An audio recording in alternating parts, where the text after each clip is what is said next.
मटर की सब्जी और मटर के पराठे।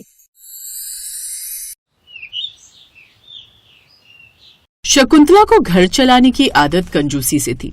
जब उसके दोनों बेटे छोटे थे और उसका पति एक फैक्ट्री में छोटी सी नौकरी किया करता था, तब भी वो कंजूसी से ही अपना घर चलाया करती थी। लेकिन अब जब उसके दोनों बेटे सरकारी नौकरी लग गए थे और घर में बहू आ गई थी, तब भी कंजूसी उसके दिमाग से नहीं निकली थी। ऐसे ही एक दिन उसकी बहू प्रेरणा चाय लेकर आती है तो शकुंतला कहती है, ये सब क्या है प्रेरणा? तू चाय लेकर आ गई है तो साथ में बिस्किट लेकर आने की क्या जरूरत थी? तू जानती है ना, ये बिस्किट मैंने मेहमानों के लिए रखे हैं। माँ जी, ये बिस्किट तो मैं इसलिए लेकर आ गई कि आपने दोपहर में ठीक से खाना नहीं खाया था, आपका थोड़ा पेट भर जाएगा। साफ साफ क्यों नहीं कहती कि तू इतनी ज्यादा आलसी है? तू चाहती है कि मैं ये बिस्किट खा लूं और रात को कम खाना खाऊं और तुझे रोटी कम बनानी पड़े। माँ जी, आप कैसी बातें कर रही हैं? वैसे भी रात की रोटियां तो मेरी जेठानी मंजू बनाएंगी ना, फिर मैं ऐसा क्यों करूंगी? बिस्किट उठाकर वापस रख दे, और कोई भी ये बिस्किट नहीं खाएगा। ये सिर्फ और सिर्फ मेहमानों के लिए रखे हैं। मैं बाजार जा रही हूँ चाय पीकर और हफ्ते भर की सब्जियां लेकर आती हूँ। वैसे भी सर्दियों में अंधेरा जल्दी हो जाता है।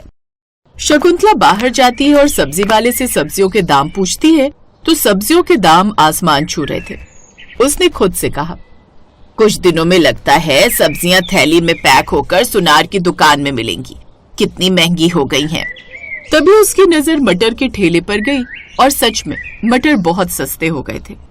उसने खुद से कहा, अरे बाबा, ये मटर ही है जो मुझे बचा सकती है। एक काम करती हूँ, सब लोगों के लिए 3-4 दिन के लिए मटर ही लेकर चलती हूँ। मटर की तरह तरह की सब्जियां और पराठे बनाकर खिलाऊंगी।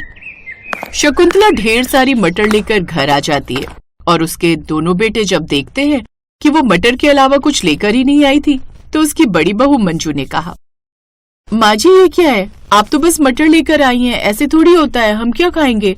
अब हम लोग रोज मटर खाकर तो अपना गुजारा नहीं कर सकते ना। जो मैं बोलती हूँ वही इस घर में पत्थर की लकीर होता है। आज रात को खाने में मटर की सब्जी और मटर के पराठे बना।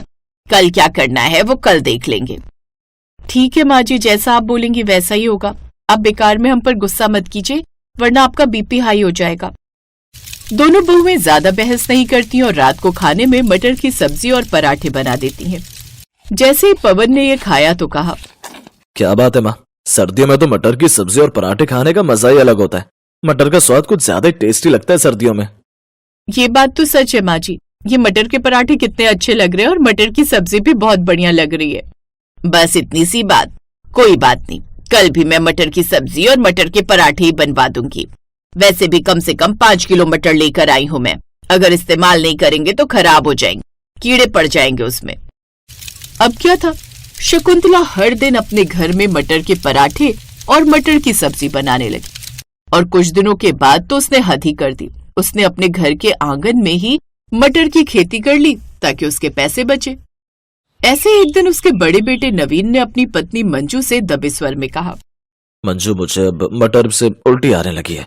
सुबह नाश्ते में मटर के पराठे, दोपहर में मटर की सब्जी और रात में फिर मटर पुलाव। दफ्तर में भी दोस्त मजाक उड़ाते कि मेरे खाने के डिब्बे से हमेशा मटर की महक आती है। मुझे भी यही लगता है, पर माँ जी के आगे कुछ कहो तो बवाल हो जाता है। उन्होंने तो आंगन में भी मटर के बीज बो दिए।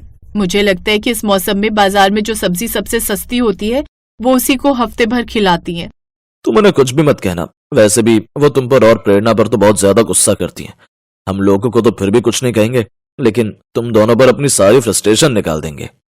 उधर छोटी बहू प्रेरणा और उसका पति पवन भी इस मटर राज से तंग आ चुके थे। प्रेरणा, कल बॉस ने पूछा कि मैं इतना पीला क्यों पड़ रहा हूँ। मैंने झूठ बोल दिया कि विटामिन की कमी है। सच तो यह है कि मैं मटर के अलावा अब दूसरा रंग देखना चाहता हूँ। ऐसा लगता है कि मैं देवदास का माधुरी दीक्षित बन गया हूँ, जिस पर माँ ने हरा रंग डाल दिया है। अब तो हर जगह पर हरी मटर नजर आने लगी है। मुझे तो समझ नहीं आ रहा कि जब आपकी दोनों की तनख्वाह इतनी अच्छी है तो माँ जी क्यों इतनी कंजूसी कर रही हैं। पहले मजबूरी थी, अब तो हम आराम से खा सकते हैं। आप ही माँ जी को समझा सकते हैं, हमारी तो वो सुनेंगी नहीं। अगले दिन शकुंतला के एक दूर के रिश्तेदार रामलाल जी अपनी पत्नी के साथ उनके घर आए। शकुंतला बहुत खुश हुई क्योंकि ये वही रिश्तेदार थे जिनके लिए उसने बिस्किट छिपा कर रखे थे। अरे रामलाल जी, आइए, मैं आपके लिए अभी ताजी चाय और बिस्किट लाती हूँ। वो फौरन भागकर डिब्बे से बिस्किट लाई और साथ में चाय, क्योंकि वो सर्दियों का मौसम था। उसने बहुओं को आवाज लगाई, मंजू, प्रेरणा, जल्दी से ढेर सारे मटर के पराठे और साथ में मटर की स्वादिष्ट सब्जी बना दो। रामलाल जी को खिलाकर ही भेजना। मंजू और प्रेरणा ने एक दूसरे को देखा और मन मार कर रसोई में चली गई। फिर जब खाने का समय हुआ और उनके सामने फिर से मटर की सब्जी और पराठे आए। शकुंतला जी, एक बात कहूँ, आपकी एक कंजूसी की आदत ये अब आदत से ज्यादा बीमारी लग रही है। जब भगवान ने सब कुछ दिया है, बच्चे अच्छी कमाई कर रहे हैं, तो क्यों हर रोज एक ही सब्जी खिलाकर उनका दिल दुखाती हो? अच्छी चीज खाना कोई पाप नहीं है। पैसा कमाने का क्या फायदा अगर आप अच्छी तरह से खा भी ना सके। रामलाल जी की बातें शकुंतला को तीर की तरह चुभी। पहली बार किसी बाहरी व्यक्ति ने उसकी कंजूसी को इतनी सख्ती से टोका था। उसने देखा कि नवीन और पवन भी सिर झुकाए हुए थे और बहुओं के चेहरे पर भी उदासी थी। माँ जी हमें कितना भी सुना लें, गुस्सा कर ले, लेकिन कोई बाहर वाला माँ जी को कुछ कहता है तो बिल्कुल भी अच्छा नहीं लगता मुझे। लेकिन क्या करें, घर की बहुएं हैं, हम कुछ बोल भी नहीं सकते। अगर माँ जी समझ गई होती कि वो कितनी बड़ी गलती कर रही है तो ये सब कुछ नहीं होता। लेकिन क्या करें, अगर हम कुछ बोलेंगे तो माँ जी बाद में हम पर ही गुस्सा करेंगी। शकुंतला ने उस दिन पहली बार अपनी आदत पर गहराई से सोचा। उसने महसूस किया कि पैसे बचाना एक अच्छी बात है, लेकिन केवल इसलिए बचाना कि उसकी आदत बन गई है, जबकि परिवार के लोग हर दिन एक ही चीज खाकर उब गए हैं। ये गलत है। थोड़ी देर में वो रिश्तेदार घर से चले गए। शाम को जब सब लोग हॉल में थे तो शकुंतला ने गंभीर स्वर में कहा, बेटों और बहुओं, आज रामलाल जी ने मुझे आईना दिखाया है। मुझे माफ कर दो, मेरी आदत ने तुम्हें तंग कर दिया। आज से इस घर में सिर्फ मटर ही मटर नहीं बनेगी। नवीन, कल सुबह तुम बाजार जाकर अपनी मनपसंद सब्जियां लेकर आना, और प्रेरणा, तुम अपनी मनपसंद मिठाई बनाना। उसने आंगन में उगाई मटर की ओर देखा, फिर भी एक मुस्कान के साथ कहा, हाँ, और ये जो मटर आंगन में उगी है इसे भी बर्बाद नहीं करेंगे। हम कल सुबह सबको बुलाकर मटर की शानदार पार्टी करेंगे और उसके बाद मटर को कुछ दिनों के लिए छुट्टी। अरे जी, पहले पता होता कि घर में रिश्तेदार आएंगे और आप एकदम से सुधर जाएंगी तो हम कब से रिश्तेदारों को बुला लेते। बस बस, अब तुम दोनों ने मेरे बारे में कुछ भी बोला तो हमारे घर वाले तो मटर का कोई भी पकवान नहीं खाएंगे, लेकिन तुम दोनों को मैं सिर्फ मटर की सब्जी और पराठे खिलाऊंगी, समझी? दोनों ये सुनकर हंसती हुई चुप हो जाती है, क्योंकि वो दोनों अब मटर खाकर परेशान हो गए थे। ये सुनकर पूरे घर में खुशी की लहर दौड़ गई। शकुंतला ने उस दिन महसूस किया कि असली दौलत पैसे बचाकर नहीं, बल्कि परिवार को खुश देखकर मिलती है।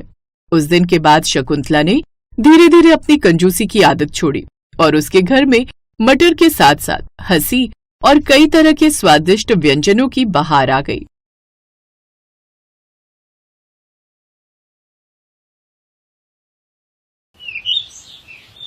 यहाँ बैठो आराम से, मैं तुम्हारी आंखों में दवाई डाल देती हूँ। अरे सुमन, मुझे कुछ नहीं हुआ है, मैं ठीक हो जाऊंगा। बस थोड़े दिन का आराम कर लूं, फिर मैं वापस ऑटो चलाने लगूंगा। तुमने शायद नहीं सुना, डॉक्टर ने क्या बोला है कि तुम्हारी आंखों की रोशनी धीरे धीरे कम हो रही है। आज तुम बच गए, ये तो हल्की सी चोट आई है।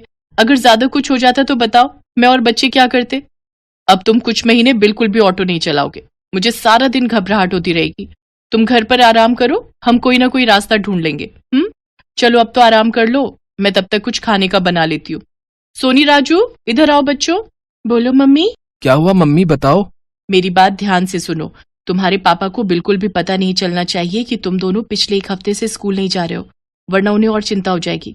मुझे बस थोड़ा समय लगेगा, मैं तुम दोनों की स्कूल की नई यूनिफॉर्म और जूते जल्द ही ले आऊंगी। और रही बात किताबों की, मैंने अपनी सहेली से कुछ पैसे उधार मांगे हैं।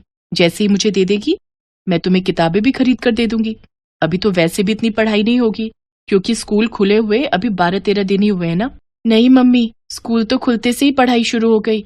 वो तो हम दोनों ही हैं जो हमारी किताबें अभी तक नहीं खरीदी गई हैं। अब तो मेरी सहेलियों ने भी मुझे अपनी किताबें देने से मना कर दिया है। हाँ मम्मी, बिना किताबों के तो मैं भी स्कूल नहीं जा पाऊंगा, मैम से रोज डांट पड़ती है। ठीक है, मैं कुछ सोचती हूँ बच्चों, मुझे बस थोड़े दिन का टाइम दो, फिर तुम स्कूल चले जाना। सुमन, जो कि बहुत ही गरीब थी, बड़ी मुश्किल से अपने बच्चों को पढ़ा रही थी।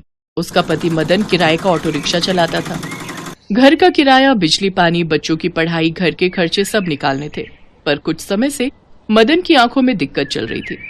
ज्यादा देर तक ऑटो रिक्शा चलाने के कारण मदन की आंखों की रोशनी बहुत कमजोर हो गई, जिससे अब वो ऑटो रिक्शा नहीं चला पा रहा था।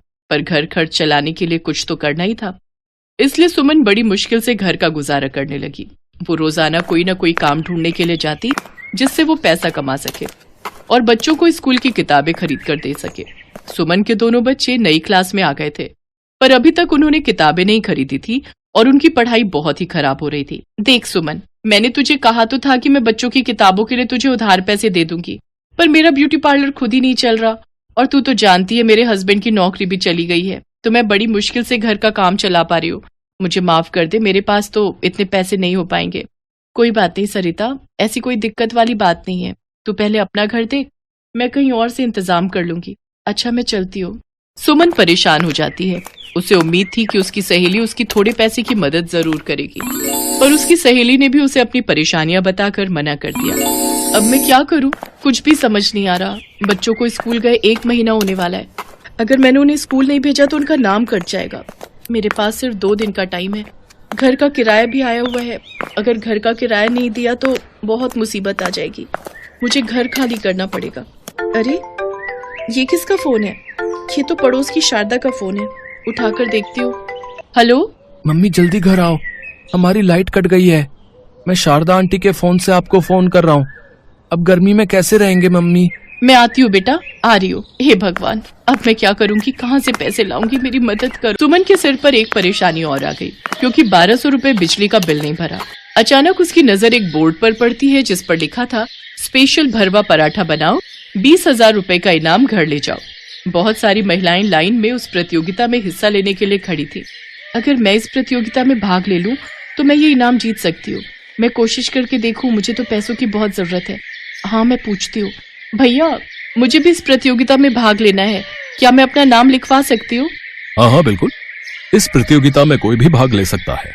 वहाँ सामने प्रतियोगिता शुरू होने वाली है, तुम जाकर अपना नाम लिखवा दो।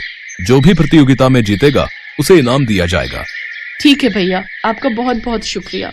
सुमन अपना नाम प्रतियोगिता में लिखवा देती है और जल्दी जल्दी में घबराहट में उसे कुछ भी समझ नहीं आता तो वो हरे मटर उठा लेती है। सब औरतें बढ़िया बढ़िया भरवा पराठे बनाना शुरू करती है।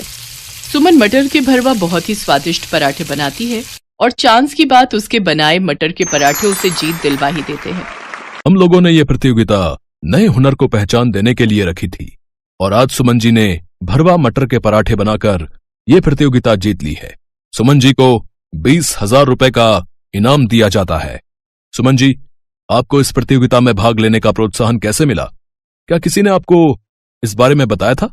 सुमन ये बात सुनकर फूट फूट कर रो पड़ती है और अपनी सारी कहानी बताती है। मुझे नहीं पता था कि मैं इस प्रतियोगिता में जीत पाऊंगी, पर भगवान ने मेरा साथ दिया। आज मुझे इन पैसों की बहुत जरूरत थी, तो मैंने उन्हें याद करके बस ये मटर के पराठे बना दिए। आप सबका बहुत बहुत शुक्रिया जो आपने मेरी मदद की। मुझे ये पैसे आज बहुत जरूरी चाहिए थे। आप सबका बहुत बहुत शुक्रिया।